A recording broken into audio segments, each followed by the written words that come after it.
এখানে ব্যায়ামের এখানে ভাইয়াদের সাথে কিছু ইসলামিক আলাপ করছি। তো ধরেন বললো আল্লাহ কিয়ামতের ফেরেশতা বললো ওয়ালাইকুম আসসালাম ওয়া রাহমাতুল্লাহ, তখন বললো যে মান রাব্বুকা, তখন আপনি কি বলবেন বলেন তো? মান রাব্বুকা, তোমার রব কে? হ্যাঁ, আল্লাহ। আল্লাহ, সুবহানাল্লাহ। যারা আরো চালাক আরো জ্ঞানী, ধরেন আপনাকে আপনার কাছে আমি চাইলাম 10 টাকা, আপনি যদি অনেক বড় লোক হন আপনি দিবেন আমাকে 2 লাখ টাকা, ঠিক না? তাই আপনি যদি আরো চালাক হন তখন বলবেন কুল হু আল্লাহু আহাদ আল্লাহুস সামাদ লাম ইয়ালিদ ওয়া লাম ইউলাদ ওয়া লাম ইয়াকুল লাহু কুফুয়ান। এখানেও আল্লাহরই পরিচয় দিলাম। আপনি যদি আরো চালাক হন তাহলে বলবেন আয়াতুল কুরসি। আপনি যদি আরো চালাক হন আরো অনেক কিছু বলতে পারেন, আল্লাহ 99টা নামও বলতে পারেন। তাহলে ফেরেশতা ভয় পেয়ে যাবো, ভাই এটা কে এত আল্লাহ বিল্লাহ করে, আলহামদুলিল্লাহ, তাই না? তাহলে চালাকি করে আমাদেরকে এখন থেকে প্রিপারেশন নিতে হবে মরলে পরে। হ্যাঁ, কারণ ওই যে কালা রাসূলুল্লাহি সাল্লাল্লাহু আলাইহি ওয়াসাল্লাম মান কারা আয়াতুল কুরসি ফি দুবিন কুল্লু সালাতি লাম ইয়াহিল বাইনাহি ওয়া বাইনা দুখুলি জান্নাতি ইলাল মাউতি। রাসূলুল্লাহ সাল্লাল্লাহু আলাইহি ওয়াসাল্লাম বলেছে প্রত্যেক ফরজ নামাজ বাদ যে ব্যক্তি আয়াতুল কুরসি পাঠ করবে তার আর জান্নাতের মাঝে পার্থক্য কেবলমাত্র মৃত্যু। সুবহানাল্লাহ, ব্যাপারটা বুঝছেন? মরলেই জান্নাতে গেলাম গা। তো এটা কত বড় একটা নিয়ামত, তার মানে কোয়েশ্চেন অ্যান্সারও হবে না। তাহলে আমাদেরকে চালাকি করে দুনিয়াতে টাইম পাস করতে হবে, ঠিক না? কে দেখলো সেটা তো বড় কথা না, আমার নামাজ আমার প্রিপারেশন আমার কাছেই, তাই না? তারপরে বলবে মান দিনুকা, বলেন তো মান দিনুকা, তোমার দিন কি? ইসলাম। হ্যাঁ, এই তো যারা চালাক বলবে ইন্দাল্লাহ দিন আল ইসলাম, নিশ্চয়ই ইসলামই একমাত্র দিন। বা আরো অনেক কিছুই বলতে পারেন, ইসলাম নিয়ে শিখবেন, তাই না? কারণ আমিও ছোটবেলায় জানতাম মান রাব্বুকা জিগাইলে কমু আল্লাহ, কিন্তু আরো কিছু বলতে পারি মান রাসূলুকা, বলেন মান রাসূলুকা, তোমার রাসূল কে? হযরত মুহাম্মদ সাল্লাল্লাহু আলাইহি ওয়াসাল্লাম। তারপরে আপনি দুরুদে ইব্রাহিম পড়লেন, আরো কিছু দুরুদ জানলে পড়লেন, তাহলে ফেরেশতা কিন্তু ফেরেশতা পুরো ভয় পেয়ে যাবে যে ভাই এই কে, এই তো দেখি উল্টা আরো বেশি। হ্যাঁ, কারণ ফেরেশতারা কিন্তু কোরআনের আয়াত মুখস্থ রাখে না, মানে রাখে কিনা আমি জানি না, তারা কোরআন শরীফ পড়ে না। আপনি পড়লে তারা খুব খুশি হবে ওই অবস্থায়। তাহলে সবসময় মনে মনে রাখলে কিন্তু মৃত্যুর সময় এরকম ঘটতেও পারে, তাই না? এই আর কি। তো আমরা কিছু ইসলামিক আলাপ করলাম, আর বাকি 2টা কোশ্চেনের অ্যান্সার যে জোয়ান বয়সে কিভাবে কাটাইছো, এটা তো আমি পারবোই না, আমার তো অনেক মিস্টেক আছে। তারপরে বলবে যে ইনকাম কিভাবে করছো, সেখানেও ভেজাল আছে সবার। তারপরে বলবে এবার খরচ কিভাবে করছো, সেটাতে তো অনেক ভেজাল আছে।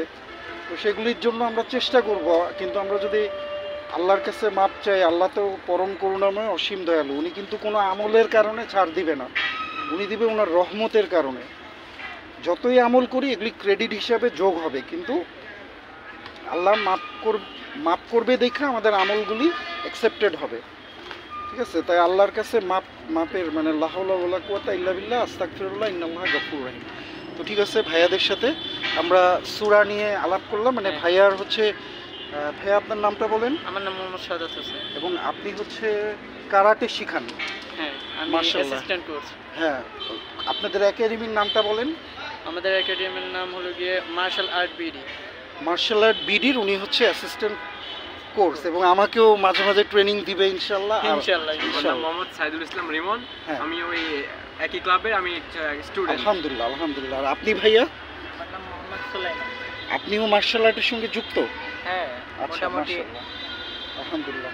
তো আমি একটা সূরা বলছিলাম, সেই সূরাটা আরেকজনকে বলতেছিলাম অর্থসহ, ওইটা ভাইয়ার ভালো লাগছে, তাই ভাইয়া আমার সাথে কথা বলতে আসছে, ঠিক আছে? এই তো যেমন ওই যে তখন বলছি সূরা কাউসার, এখন বলবো ওই যে বাচ্চাটাকে বললাম, তাই না? ছেলে, বাচ্চা না, ওই বড়ই। হ্যাঁ, এখন বলবো হচ্ছে কোন সূরা, আপনি একটা লাস্টের দিক থেকে যে কোনো একটা সূরা বলেন যেটা আপনার প্রায় পড়েন। হ্যাঁ, কোরআন শরীফের মধ্যে সবচেয়ে সুন্দর সূরা। সবচেয়ে সুন্দর সূরা বলতে পারি না, সবগুলাই সুন্দর। সবচেয়ে ভালো আয়াত হইল মানে আয়াতুল কুরসি, আর আল্লাহর প্রিয় সূরা হলো সূরা আল আলা। আল আলা, হ্যাঁ, সাব্বিহ ইসমা রাব্বিকাল আলা। তাহলে এটাই বলি, এই আয়াতের ভিতর, এই সূরাটার ভিতরে একটা আয়াত আছে আমি শুনছি, যেটা আর রহমান। আর রহমানও আমি বলতে পারবো ইনশাআল্লাহ। আল আলার ভিতরে একটা আয়াত আছে, কিন্তু এটা তো অনেক লম্বা, অনেক টাইম লাগবে। সুন্দর আর অনেক, তবে কিছু কিছু লাইন বলতে পারি আর রহমানের। আর রহমান পরম করুণাময়। আর রহমান সূরাটা আমার মুখস্থ প্রায় 45 আয়াত। খালাকাল আর রহমান আল্লামাল কোরআন, যিনি কোরআন নাজিল করেছেন। খালাকাল ইনসান, যিনি মানুষ সৃষ্টি করেছেন। আল্লামাহুল বায়ান, তিনি মানুষকে কথা বলা শিখিয়েছেন। ওয়াশামসু ওয়াল কামারু বিহুসবান, সূর্য এবং চন্দ্র নির্দিষ্ট কক্ষপথে অবতরণ করে তার সেজদায় এরকম মনে হয় অবনীত, ওইটাও আছে। ওটা হলো সূরা ইয়াসিনে, লাশামসু ইয়ামবাগি লাহা আন তুদরিকাল কামারু ওয়ালাল্লাইলু সাবিকুন নাহার, সূর্য চাঁদকে অতিক্রম করে না, চাঁদও না। ওটা সূরা ইয়াসিনে, এটা হলো রহমান। এখানে সেজদার কথা মনে হচ্ছে। হ্যাঁ, ওয়াসসামা রাফাহা ওয়াওয়াজাল মিজান, হ্যাঁ, তৃণলতা এবং বৃক্ষাদি সবই তার সিজদায় অবনত। না আচ্ছা, যাই হোক, সামা মানে আকাশ। হ্যাঁ, আচ্ছা, যাই হোক, এটা একটু লম্বা সূরা, তো আমি প্রিপেয়ার্ড না, কিন্তু এটা আমি পুরাটা মুখস্থ অর্থ সহ বলছি, আমার একটা ভিডিওতে আছে, দেখেন ইনশাল্লাহ। হ্যাঁ হ্যাঁ হ্যাঁ, এটা ঠিক বলছেন, এখন ঠিক বলছেন। হ্যাঁ, সুন্দর। এটা মিজানুর রহমান আজহারীর ওয়াজে এটা আমিও শুনছি। 31 বারই বলছে আল্লাহ ফাবি আইয়া লাই রব্বিকুম। কিন্তু এমনি আপনারা নামাজ পড়েন না? আপনারা কি প্রায় নামাজ পড়েন? নামাজের মধ্যে আপনি বাদে আপনি তো কিছু জ্ঞান রাখেন, এর জন্য আমি উনাকে জিজ্ঞেস করি, আপনি বেশি কোন সূরা পড়েন এটা বলেন। সেটার মধ্যে কোনটা বেশি পড়েন যেমন? আচ্ছা, হ্যাঁ, তাহলে এই সূরাটার আমরা অর্থ সহ বলে ভিডিওটা শেষ করি। কুল আউযুবি রাব্বিন নাস, আমি আশ্রয় চাই মানুষের প্রভুর কাছে। রাব্বিন নাস, রাব্বি প্রভু, আর নাস মানে মানুষ। মালিকিন নাস, যিনি মানুষের বাদশা। আল মালিক মানে বাদশা, একমাত্র বাদশা। ইলাহিন নাস, যিনি মানুষের রব, যিনি ছাড়া আর কেউ নাই, পালনকর্তা। মিন শাররিল ওয়াসওয়াসিল খান্নাস, এবং আশ্রয় চাই লুকিয়ে থাকা শয়তানের কুমন্ত্রণার অপকার হতে। আল্লাজি ওয়াসউইসু ফি সুদুরিন নাস, যে মানুষের অন্তরে কুমন্ত্রণা প্রদান করে গায়েব হয়ে যায়। মিনাল জিন্নাতি ওয়ান নাস, জিন এবং মানুষের সাহায্যে। ব্যাখ্যা আপনারা জেনে নিন, অনেক ব্যাখ্যা আছে, তাই না? তো এই যে বলতে পারলাম, এটা কিন্তু অনেক বড় একটা শান্তি, তাই না? হ্যাঁ, যেরকম আপনাদের কোনো আর্ট দেখাইতে বললে আপনি কিন্তু দেখাইতে পারবেন, মার্শাল আর্ট। তো এখন আমি যে ফর্মুলা বলছি এমনি করে আপনারা পারবেন, এবং আমার চ্যানেলটা দেখলে তখন আপনারা বুঝবেন যে আচ্ছা, এই ছেলে পারলে আমিও পারবো। কারণ আমার চ্যানেলে আমি তো মার্শাল আর্টেরও ভিডিও দেই, মিউজিকেরও দেই, অনেক রকম ভিডিওই দেই। তাহলে আমি যদি পারি, তাহলে আপনারা চেষ্টা করলে পারবেন। আর আমি যদি সোজা হুজুর হইতাম, আর কিছুই করি না, তাইলে তো মনে হতো যে এটা একটু কঠিন, ঠিক না? তাহলে আমার চ্যানেলটা আপনারা দেখেন, চ্যানেলের নাম হলো নাফিজউদ্দিন 99, ঠিক আছে? নাফিজউদ্দিন 99, হ্যাঁ, ইউটিউব চ্যানেল, ইউটিউবের চ্যানেল। হ্যাঁ, কারণ আমি আল্লাহ 99টা নাম অর্থসহ বলতে পারি। শুনেন, 2 মিনিট লাগবে ইনশাল্লাহ। হ্যাঁ, তাহলে ভাল লাগবে। বিসমিল্লাহির রহমানির রহিম। সুবহানাকাল্লাহুম্মা বিহামদিকা ওয়া তাবারাকা ইসমুকা ওয়া তাআলা জাদ্দুকা ওয়া লা ইলাহা গায়রুকা। পবিত্রতা আপনার হে আল্লাহ, প্রশংসা সমূহ আপনার, এবং আপনার নাম সমূহ অতি পবিত্র এবং অতি বরকতময়, এবং আপনার গৌরব অতি উঁচু, এবং আপনি ছাড়া কোনো ইলাহ নেই।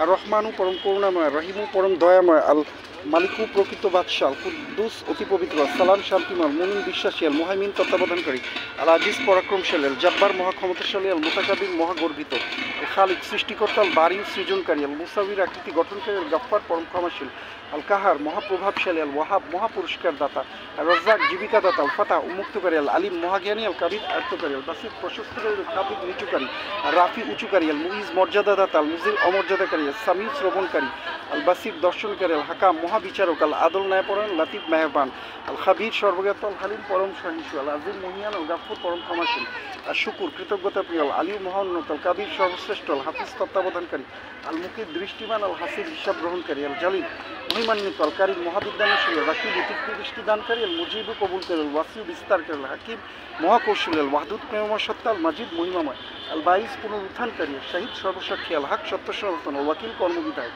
আল কাউিউ মহাশক্তিমান, আল মাতিন পরাক্রান্ত সত্তা, আল ওয়ালিদ পৃষ্ঠপোষক, আল হামিদ প্রশংসিত, আল মুহসি সর্বজ্ঞানী, আল মুবদিউ সৃষ্টি সূচনাকারী, আল মুঈদু পুনর্জীবনদাতা, আল মুহি জীবনদাতা, আল মুমিত মৃত্যুদাতা, আল হাইয়ু চিরজীব মুজিব আল কাইয়ুম চিরস্থায়ী, আল ওয়াজিদ সম্পাদনকারী, আল মাজিদ গৌরবান্বিত, আল ওয়াহিদ একক সত্তা, আল আহাদ নিজ গুণে অনন্য, সামাদ অমুখপেক্ষী, আল কাদির ক্ষমতাধর, আল মুক্তাদির ক্ষমতার অধিকারী, আল মুকাদ্দিম অগ্রসরকারী, আল মৌকিদ বিলম্বকারী, আল আউয়াল আদি, আল আখির অনন্ত, আল জাহিদ প্রতীয়মান, আল বাতিন অপ্রকাশ্য, আল ওয়ালিক কর্মবিধায়ক, আল মুতালি মহাউন্নত, আল বারু মঙ্গলদাতা, তাওয়াবু কবুলকারী, আল মুন্তাকিম প্রতিশোধ গ্রহণকারী, আল আফু ক্ষমাকারী, রৌফ পরম সদা, আল মালিকুল মুলক দুনিয়ার মালিক, ইয়া জাল্লে জালালি ওয়াল ইকরাম গৌরব ও মহত্বের অধিকারী, আল মুকসিত ন্যায়পরায়ণ ও জামিউ একত্রকারী, আল গানি ঐশ্বর্যশালী, আল মুগনি ঐশ্বর্য দানকারী, আল মানিউ নিবারক, আর দারু অনিষ্ট দানকারী, আর নাফিউ উপকারদাতা, নূর জ্যোতি, আল হাদি সৎপথ প্রদর্শক, আল বাদিউ বিনানুকরণ সৃষ্টিকর্তা, আল বাকি চির বিরাজমান, আল ওয়ারিস সত্ত্বাধিকারী, রাশিদ প্রোগ্রামার সত্তা, সাবুর পরম ধৈর্যশীল। জাযাল্লাহু আন্না মুহাম্মাদান সাল্লাল্লাহু আলাইহি ওয়াসাল্লাম মাহু আফিহি রাব্বির হামহুমা কামা রাব্বায়ানি সাগীরা। আপনাদের জন্য দোয়া করে দিই, আল্লাহুম্মা আকসির মালাহু ওয়া ওয়ালাদাহু ওয়া বারিক লাহু ফিমা আতাইতাহু। মানে যেন সবসময় আল্লাহ, মাল মানে ধন সম্পদ, রিজিক তো সবই, যেন অনেক ধন সম্পদ হয়, অনেক সন্তান সম্পত্তি হয় এবং এগুলি থেকে অনেক বরকত হয়। এই দোয়াটা নবীজি হযরত আনাস রাদিয়াল্লাহু তাআলা আনহুকে করে দিয়েছিল এবং এর ফলে উনার খেজুর বাগানে বছরে 2 বার খেজুর ধরতো। তাহলে উনি অনেক বড় লোক হয়ে গেছিল, সুবহানাল্লাহ। এবং উনার 80 জনের উপরে সন্তান সন্ততি ছিল, মানে হেভি রিচ, প্রচণ্ড ধনী ছিল। তো ঠিক আছে, এখন 99টার নামটা শিখার সব ভিডিও আমার চ্যানেলে আছে, আমি এগুলি শিখাই। মানে এই যে আপনি মার্শাল আর্ট জানেন, আমি কিভাবে প্র্যাকটিস করি অনেক চালাকি করে, আপনাদেরকে আমি কোনোভাবে কনভিন্স করে বসাইছি এখানে। এবং এই যে বললাম আমার আজকের প্র্যাকটিস হইল না একটা, এমনিতে তো ঘরে করতেই হবে, সেরকম আপনারা মার্শাল আর্ট যদি মানুষকে শিখান এমনিতেই, তা আপনার প্র্যাকটিসটা হয়ে গেল না ওই টাইমে। হ্যাঁ, তাহলে আমাদের এখন বাংলাদেশিদের উচিত, আমরা করছি কি শিক্ষাটারে গোপন রেখা জাতিগতভাবে পিছায় গেছি। ঠিক বলছেন। তাই আমাদের সবার নলেজ একদম কম। এখন আমাদের knowledge level, psychological, emotional intelligence বাড়াইতে হবে, তাই না? আমরাই করবো ইনশাল্লাহ। ইনশাআল্লাহ, আলহামদুলিল্লাহ। ঠিক আছে, ভালো থাকেন, দেখা হবে।